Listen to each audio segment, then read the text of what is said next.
peur de ce qu'il me racontait. Il y avait des choses très bien qui se font, mais il y avait un truc qui était presque impossible et qui aurait dû me faire changer eux-mêmes l'idée de ma séquence et me limiter, était très limité en mise en scène. C'était l'histoire de la piscine, par exemple. Magnifique. Ça, c'était quasi impossible à faire.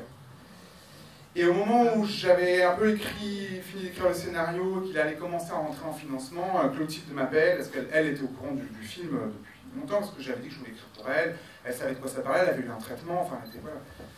Et elle m'appelle, elle me dit, il faut absolument que je te parle, c'est hyper important, etc. Donc moi, comme ça, parce que je disais, ça, elle veut abandonner le projet, elle veut plus le faire, ça fait 2 ans que j'écris pour elle, etc. Et elle me dit, je suis enceinte, il faut absolument que ça profite au film.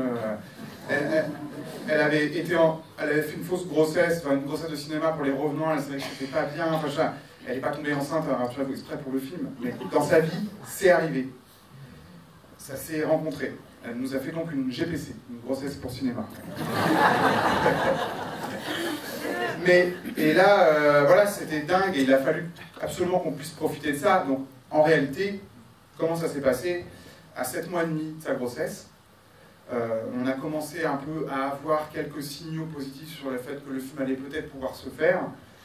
Donc, mon producteur a pris le risque et a été super. Ma façon de m'accompagner très bien du début jusqu'à la fin de cette histoire. Enfin, on a pris une journée de tournage en studio. On a installé 2 piscines, et on a fait les scènes de piscine, tout simplement. Donc, Clotilde est enceinte, oui, que dans les scènes de piscine. Voilà.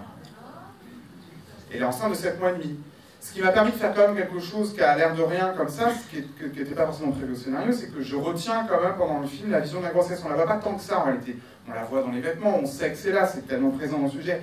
Mais si on fait un peu gaffe, il y a 2 moments où on voit avant ça le ventre, vraiment.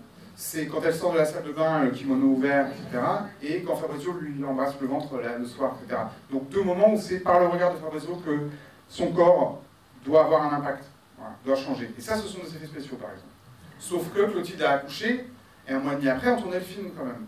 Donc elle était chargée de ça, si je puis me permettre. Et avec les seins d'allaitement, elle était entre les prises, enfin, c'était, voilà, elle était quand même portée par tout ça. Donc ça, c'est assez dingue. Elle est très heureuse d'avoir pu... voilà, et qu'on a ce plan voilà, où elle se gonfle le ventre, où du coup Diane et voilà, comme ce ventre, c'est-à-dire qu'à un moment donné, elle fait presque, elle y prête pas attention, enfin Fabrizio en prête plus attention qu'elle, qu'à un moment donné, ça rattrape, ça déborde, quoi. Le ventre est plus gros que tout. Donc voilà, ça c'est un miracle qui s'est passé pour nous, et qu'on ait pu avoir ça, bénéficier de ça. Moi, je ne sais pas ce que le film serait sans ces plans-là, enfin je pense qu'il serait.